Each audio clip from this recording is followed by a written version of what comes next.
my brain completely deletes temporarily every bit of knowledge about a certain subject. So it's like, Yeah. oh, so you think you have autism? Why is that? It's like, What's autism? what's autism? Never heard it in my life. No, Yeah. I'm just a regular person sweating and having an internal panic attack now. Intro music. Hello, and thank you for joining us of episode 3 of Winging It with the Wignalls. Hello. I'm Nikki. And I'm Chris. And today we're going to be looking a little bit into our particular brands of neurospiciness. But first of all, just a little follow-on from last week's episode about non-traditions, traditions, and things that a neurospice might not understand. One thing I can never really get my head around is gift cards or sending cards. Personally, it seems like if you're going to send a message, you could send it in a text, and then once if you receive a lot of cards, do you keep them? What are you meant to do with them? If you are going to throw them away, does that mean you're rejecting that person somehow? I get in my head about it, and then end up just having a load of cards in a drawer. This is off the back of us sorting through all the cards we got for our wedding, which between engagement day cards, wedding day cards, you end up with quite a stack. So we're having a lot of conversation of what to do with them. And especially if we're as a society trying to cut down on waste and cutting down trees and such. Cut down on cutting down. Yeah, exactly. I do wonder if cards are going to be a thing of the past, but that could just be me. I know a lot of people enjoy receiving things through the post. Yeah, after we finished an episode, Chris always thinks of another thing he wished he included. So that was another one of the standard societal traditions that most people don't think about that baffles Chris and his brain. Exactly. But our episode today, we are going to talk more about our flavours of neurospicy, as Chris said, and specifically what it's like being in a relationship, both as someone who is neurospicy and being in a relationship with someone who's neurospicy. So kind of the two different angles. And hopefully that will be helpful for people out there, whether or not you're neurospicy or dating someone who is. That's it. And it can take a long time to figure it out yourself. So, yeah, if it can help someone, all good. We can give people a little bit of a shortcut to it. That's it. Yeah. But before we get into talking about dating as a neurospicy, we thought it might be helpful to have a little bit of context about what type of neurodiversity both of us have. That's it. So, Chris, do you want to talk a little bit about where you're at with that and the journey to get there? Sure. Yeah. So, a little bit of background. Growing up, bit of a turbulent childhood, and the general consensus in the family was that if you weren't bleeding everywhere, you were fine, and mental health just wasn't really a thing. So, it's quite likely that my particular breed of autism is sort of higher functioning. So my trauma response to my childhood was anger, and that combined with a soup of various issues. So no one could really figure out what was going on with my mind, why I didn't feel like I fit in or understand people, or generally felt like I thought in a completely different way, almost like an Android app trying to be run on an Apple phone. It just wasn't. There was just something not quite working. So much so that one of my counsellors actually asked my permission to use me as a case study for their education because it was such a mangled mess of stuff. Over a decade of trying to figure myself out, managed to sort out and sweep away all of these various bits and pieces, which left the symptoms of what we're now looking at as sort of autism.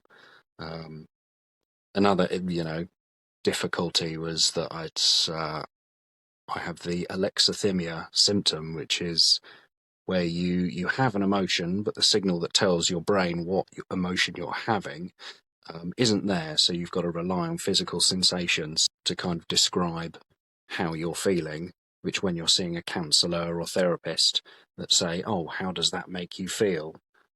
All you can kind of feel is panic that you've been asked a question and you don't feel anything else, which can make the whole thing very difficult. So now I'm on the journey to get an actual autism diagnosis. And how about you? So when I was about 11, I was diagnosed with dyslexia, and I was going through support through the school I was at. I was lucky that they provided something to help with that. But I think from a young age, it was quite obvious that there was something else going on, but there was so little awareness around ADHD in women and what that might look like. In my 20s, I was then diagnosed with GAD, generalized anxiety disorder, and put on medication for that because I was just finding life incredibly overwhelming. I would end up on the floor near tears if the thing that I planned to have for dinner wasn't in the fridge or had run out. If plans would change, my brain would just completely shut down. I was constantly poorly from just being so run down, and I went to the doctor and said, I don't understand what's wrong. And I, like Chris, I saw lots of different therapists and counsellors, and no one was quite sure what was going on. And the GAD diagnosis and medication definitely helped. It really took the edge off, but I still didn't feel like that was the whole picture. There was something else going on. And it was when more women started to get diagnosed with ADHD, and a couple of the wonderful women that I follow on social media, like Lottie Drynan, Megan Rose Lane, they started going for ADHD diagnosis and talking about their experiences with ADHD. Increasingly, every time I saw one of these videos, I thought, that's me. That's exactly my life experience. And it had never even occurred to me before, because my only experience with ADHD was two people I went to school with, both of which were constantly in trouble with the headmaster, headmistress, constantly being sent to detention, couldn't sit still, very obviously easily distracted and kind of talking over things. And that just wasn't the experience that I was having. I did quite well at school. I would get very distracted in classes, but I think I was lucky that without putting an insane amount of effort in, I could get okay grades. So no one ever worried enough to really look into it any further. But particularly when I went to university, my workload, my deadlines was all on my responsibility. I suddenly was thought very acutely aware, this feels really hard, and people around me don't seem to be finding it hard in this way. But yes, it's not until now I'm in my 30s, I'm starting to finally get into the bottom of what I think's been going on. So I went to the doctor and basically said to them, I have seen a lot of examples of people with ADHD. I've been looking into it. I think this is what I'm going through. And a doctor ran through a checklist with me, to which I got a massive, great big tick to everything. And we had a bit of a laugh about it. And he said, yes, I think this is very, very likely what you're going through. So I'm now also on the waiting list, like Chris. We're both on the waiting list. That's one thing that I wanted to cover off, that it is okay to self-diagnose. Like both of us. Chris says he has autism. I refer to myself as someone with ADHD. And that's okay. You don't have, particularly when you're looking at 4 or 5 years waiting lists, you don't have to wait on that to be able to say that's a part of who you are if you've done your own research. What I found very helpful is that there's the for autism, there's the autism quotient 10 or autism quotient 50, which are sort of official guidelines for like pre-screening of, do you have these symptoms?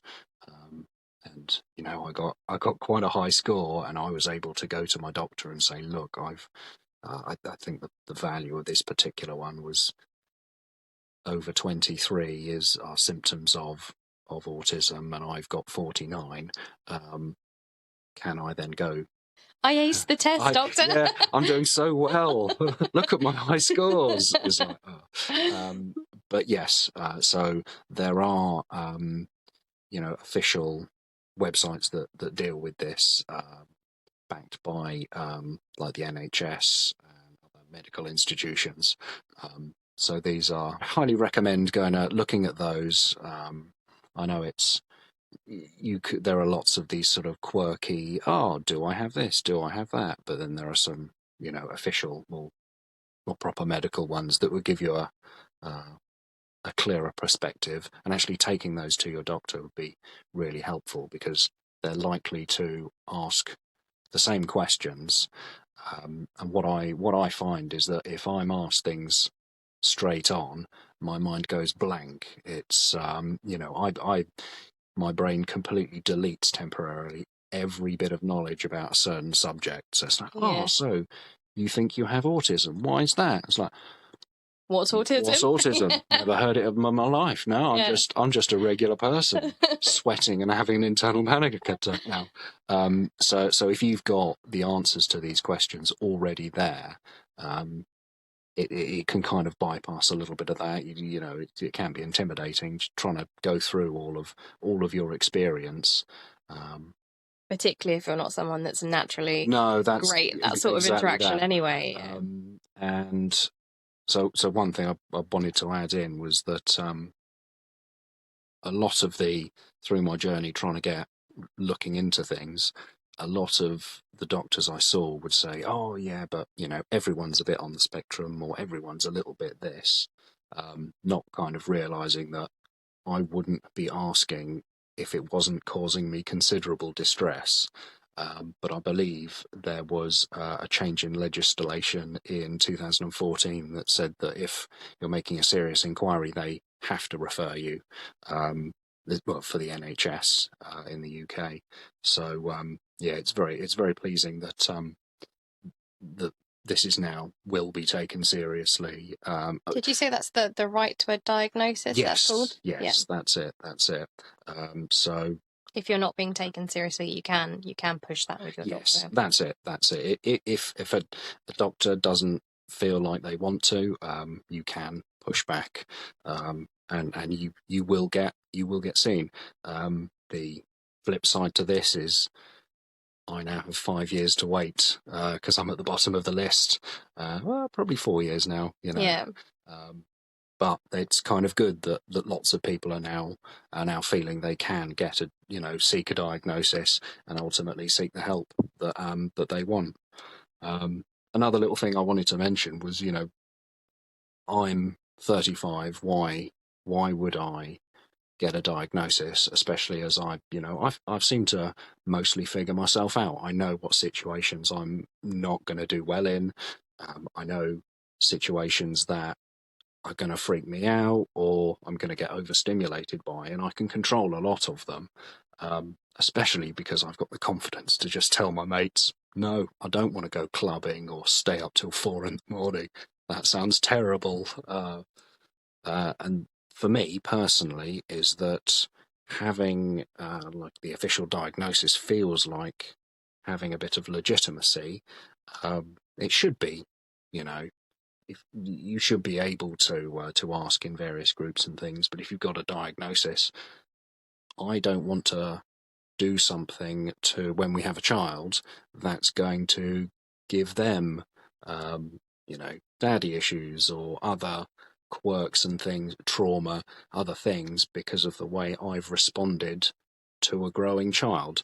And so going to groups and getting some official assistance with that to minimize my autistic response, to basically raise them a little bit better.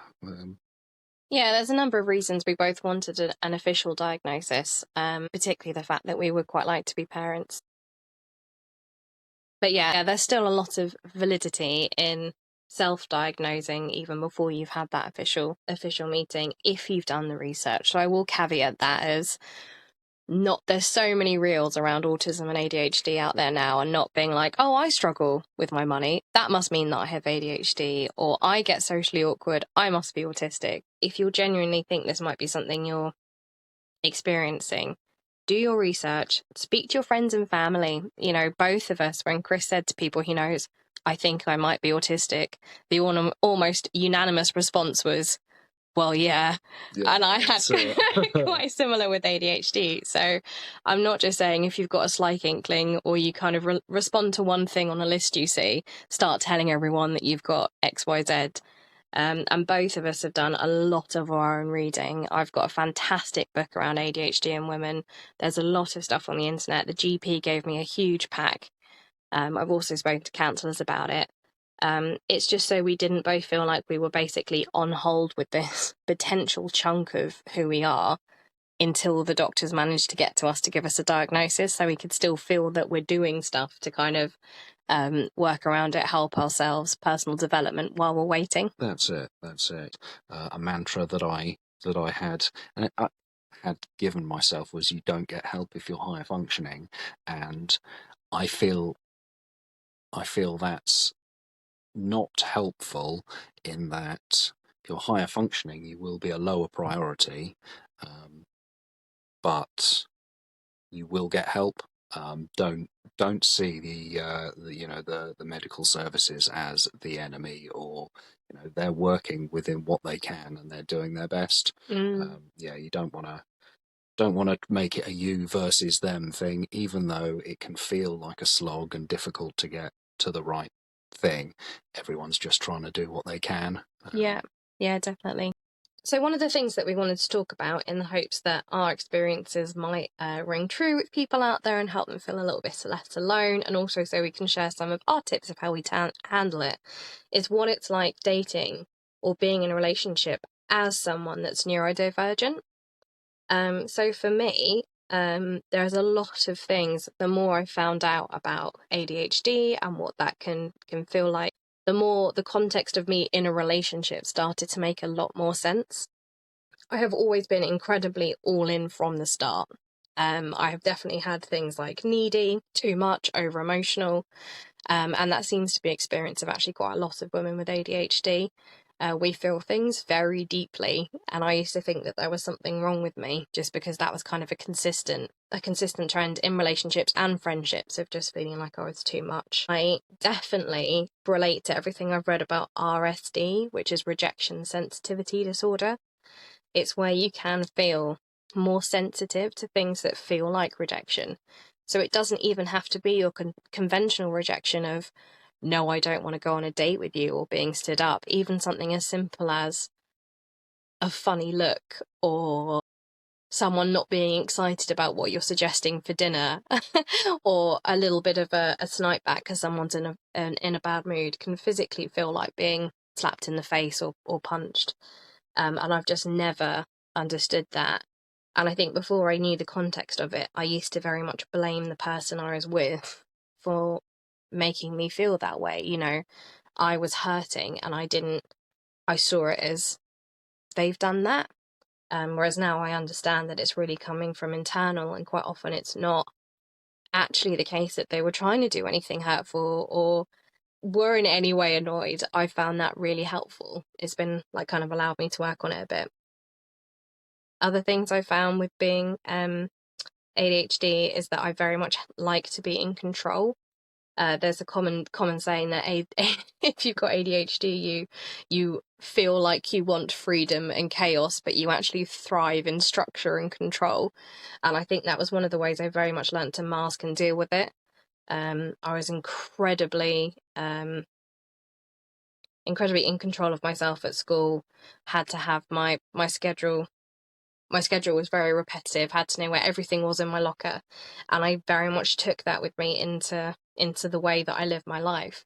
So when you're in a relationship and suddenly you've got compromise, you've got two schedules coming together, often I was left feeling really quite angry if I was having to step outside of my routine, or someone said they'd be home by a certain time for dinner and then they weren't. And at the time, I think particularly when you're in your 20s and emotions are so heightened anyway, and not knowing that this wasn't just how everyone felt. Again, it's something that I very much used to take out on whatever partner I was with. I'd feel betrayed, let down. This anger that I would get, this rage that I now know is just from feeling out of control, unable to adjust to the situation, would all be directed at them. I have a very interesting mix of finding it hard to focus and hyper-focus. So if someone is talking to me about something they find genuinely interesting, if I was already thinking about something, I can find it very difficult to shift thoughts from that thing that I'm thinking about to really listen to them. And that's something that I've had to really work on myself, because if you're in a relationship with someone, then you want to feel like they care, you want to feel like they're interested in you. And with the hyperfocus, that can be quite difficult in a relationship if we're watching a show, because that's then the only show that I want to watch, and I will want to watch the entire 10 hours of it until it's done. And that's not really the way that most people's brains work. Or if we start doing a puzzle and then they get bored, like, why would you want to do anything else when we've got a puzzle on the go? But the hyperfocus has also then been fixed at people before. So it's particularly in a new relationship when everything's going shiny and well and amazing and you're in that honeymoon period. I very much have a pattern of that person becoming my world, my everything. They're all I think about. And that's really not healthy, particularly in a new relationship, to have someone that much the center of your universe. And the other thing, which I struggle with, which I know is also a bit of a challenge for you, Chris, is getting very easily overstimulated. So sounds can be a lot. Things like going clubbing, if you're in an argument and someone starts yelling, or somewhere really noisy and you're trying to pay attention, it's incredibly draining and can also cause feelings of intense anger, sadness, or shutdown, and just not able to deal with it. And again, this is all stuff that, because I didn't know it was coming from kind of this other issue, I'd either feel like there was something wrong with me and I was broken, or that there was something wrong with the relationship and the other person, because they were making me have these really intense feelings that, again, was actually just coming from something that had nothing to do with them and nothing to do with the health of the relationship or how well the relationship was going. I don't know if any of that relates to you, Chris, or you've got very unique, different experiences as someone with autism. Yeah, no, what I'm getting from that is learning to know who you are thoroughly is very valuable. But It's one of the things I've written down as my top tips. I was going to say, yeah, I've got something similar. We can, we'll put a pin in that. We'll be back. So for me, I was fortunately blessed with reasonably high intelligence, which has been great. With I'm an engineer, work things out, lots of logic. However, when making a decision within a relationship or with a partner, my brain would calculate the logically correct outcome and what needed to be done to get there. And with the alexithymia, I would just not assume that anyone would have feelings against that, or really consider the empathy in the situation. And so there would be this sort of conflict of, but why is someone having an emotional response to this? Because this is clearly the logical way forwards. Following on from that, I would have a reluctance to change my viewpoint without sufficient evidence or countering that.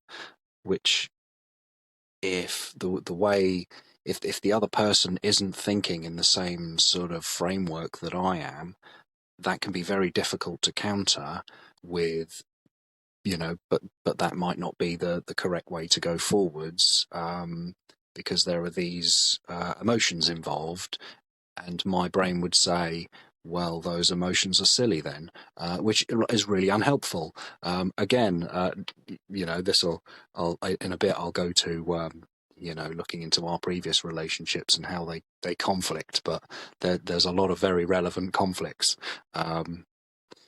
So there are a number of actions that I wouldn't really understand, and I've had to sort of train myself to do, not because I understand them and that's what people do, but just this is how to be involved. So like a courtesy invite, the situation might be that you're having a gathering, but one of your friends isn't going to be there.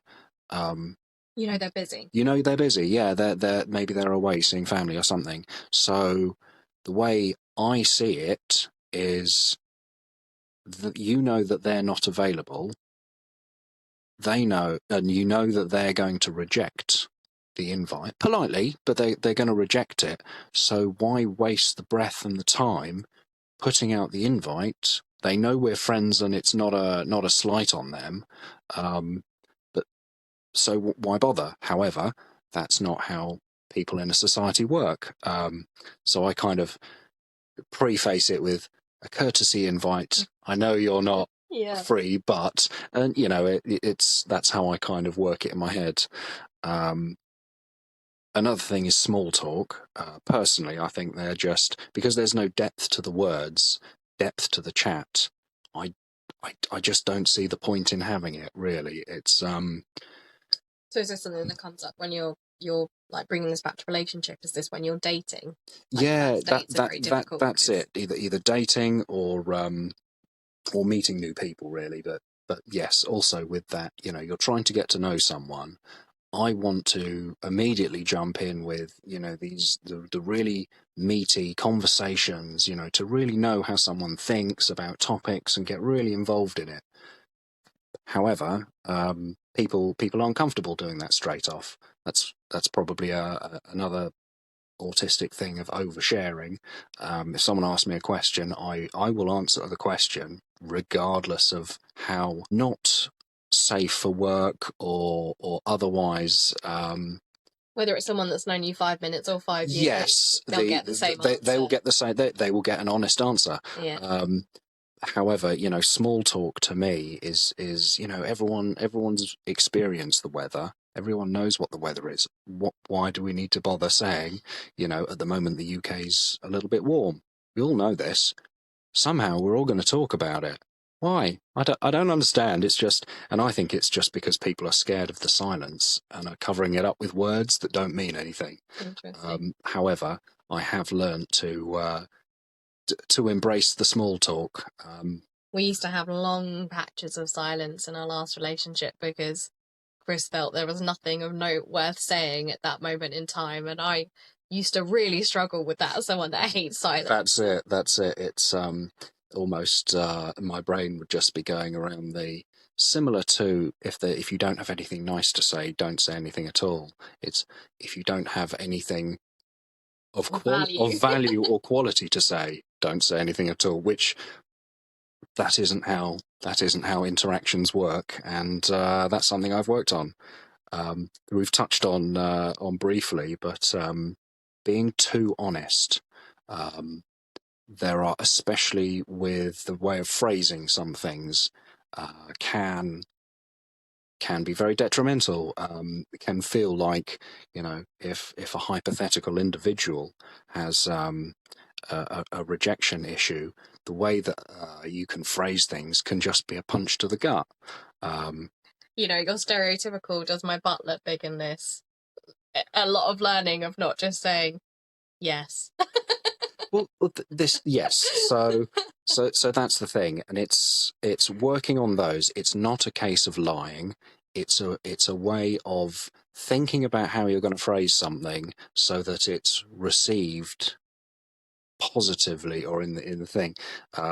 So if there is an unflattering item of clothing you've put on, I don't want to be just a yes man that says, yeah, wear everything, blah blah blah blah blah, because that's not helpful to you. So I'll find a way of suggesting that it's the less flattering option of the of the things you've tried on. So that's kind of a little bit, and I mean, there's so much more we could say on this, but that's just kind of a snip of what it's like for both of us as, someone dating with our own unique flavours of neurospicy. And some top tips that we've both learned of how to help deal with that. So as Chris said, learn as much about yourself, your triggers, your soothers, what you can do to help yourself as possible. It's not the responsibility of the person you're with to constantly be thinking of basically walking on eggshells with you, constantly being careful in case they do something triggering, or constantly being there to soothe you if you get to a state that you're feeling overwhelmed, angry. And yes, that is part of it being a relationship, but the more that you know about yourself, the more you're able to do that self-soothing or negate situations, communicate situations that are going to be challenging for you, or even work on your own, but you can do work in therapy on how you deal with them. The better I think relationship is going to go. I think also feeling comfortable to communicate your needs. Both of us know that we struggle with intense sounds. And sometimes after work, I'm just feeling completely overstimulated and thought out. And I know that I can nicely, in a way that's not snapping, communicate, I just need 10 minutes to just scroll on my phone or read a book until I start cooking. And that's an awful lot better than not saying anything and then ending up sniping because my brain is basically in shutdown overload mode. Something that I've definitely had to learn as someone with ADHD is to take responsibility for my own entertainment. I used to regularly say to Chris, what can we do? I'm bored. What can we do? And Chris would always push back on me helpfully. What would you be doing if I wasn't here? And that's something that I've really had to work on, that not expecting it sounds the other person to entertain me just because I'm in a relationship. I lived on my own before and I was perfectly fine. So just because I'm then dating someone, it doesn't mean it's then their job to keep my brain feeling busy and flooded with dopamine. You're a strong, independent woman. Before we got together, you can summon a little bit of that whilst we're still together. Yeah, exactly that. So actually what helped me is writing down a list of things that I know I enjoy doing. Because freeze response is quite common with ADHD if you're feeling overwhelmed or if you're tired, and just that inability to even think of things that you could possibly do that are better than sitting staring at the TV or scrolling on social media feeling bored. So I've got my list of paint my nails, do a puzzle, do some writing, do some painting. That will look different for everyone, but I find that really, really helpful. Tandem play, I'm sure it's something that Chris might touch on as well, as something that we found incredibly helpful in our relationship. So I used to think that you had to be always having a conversation or really, really cuddling or having a laugh together to be spending quality time together. And that's a very difficult thing to do kind of every waking minute of your time that you're not working with. As someone whose social battery goes down very quickly, that can get very exhausting. You almost feel like you're on call all of the time. Yeah. So tandem play, if you've heard of it, is where basically both of you can sit and do your own thing, but in the same room. And that's something that I found so incredibly helpful for not only the health of my relationships, but also for me, because I'm getting that soothing, comforting feeling of being with someone. I'm not very good at being on my own. I do struggle.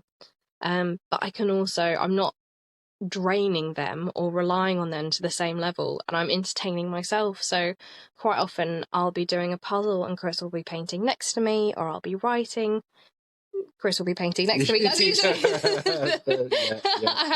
it's probably very telling of our neurospicy flavors that I have about 16 different projects on the go that I can dip in and out of, and Chris will be sitting next to me painting. But this whole tandem play is a really great way of it not just being putting on TV and feeling bored and restless and irritated and like you're not really doing nice things together. Doom scrolling through your phone.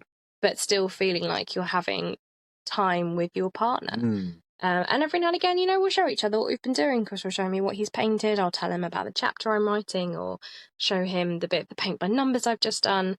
And that has been incredibly helpful. Chris, do you have any kind of top tips for being in a relationship as someone with autism? So you've stolen?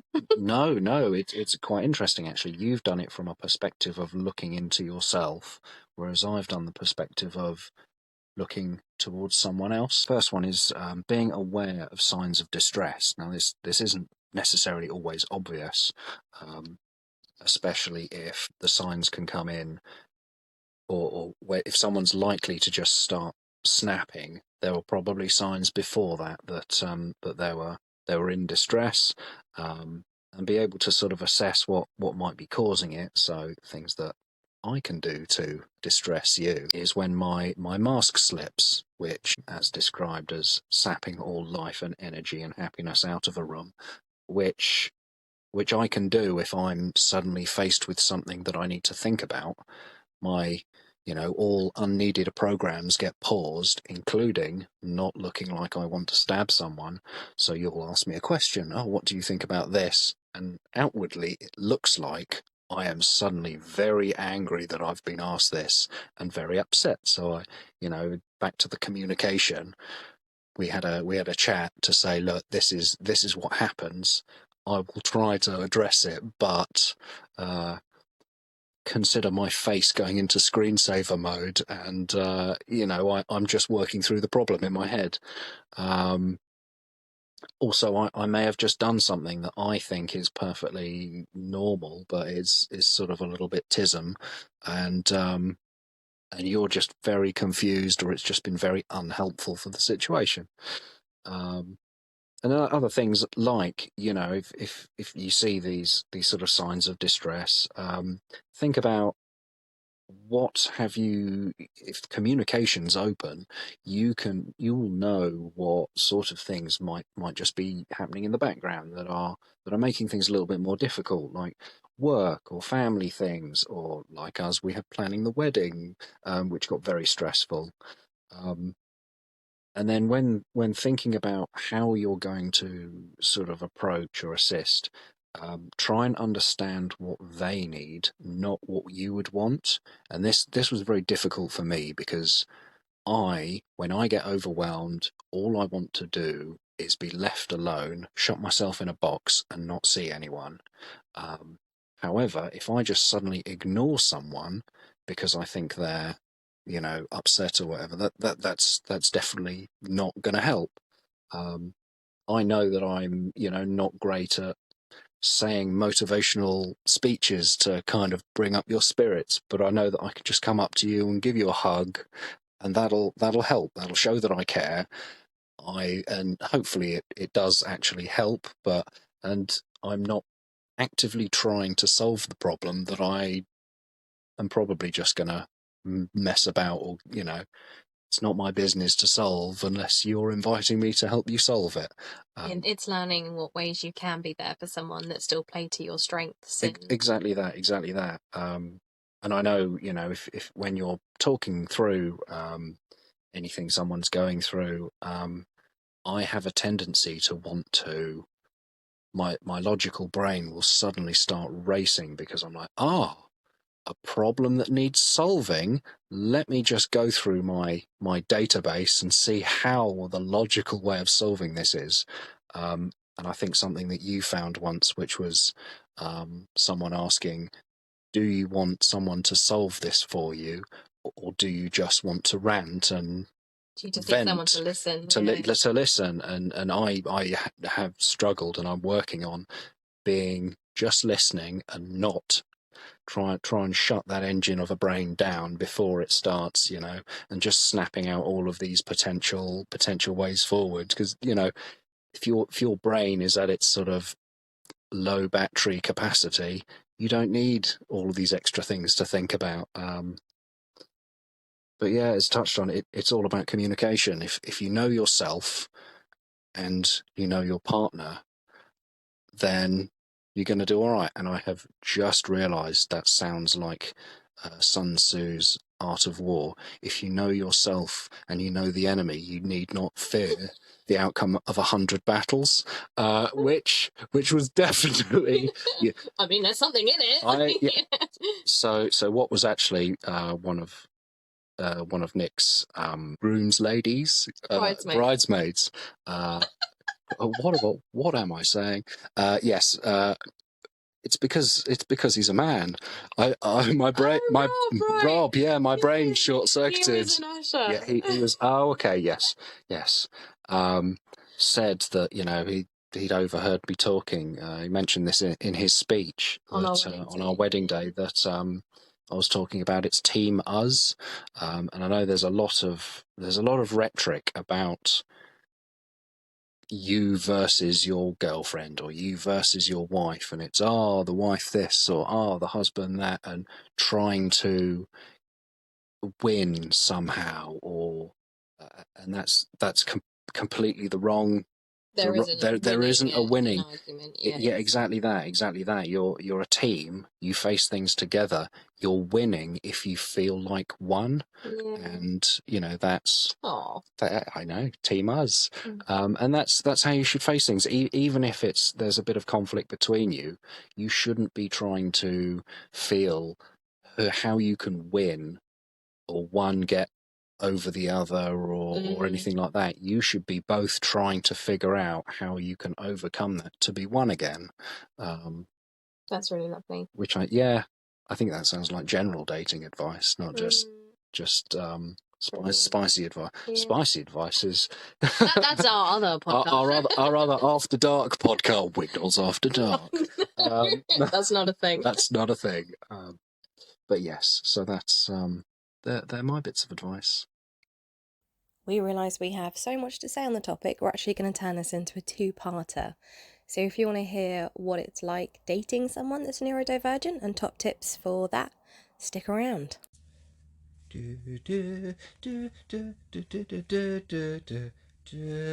Outro.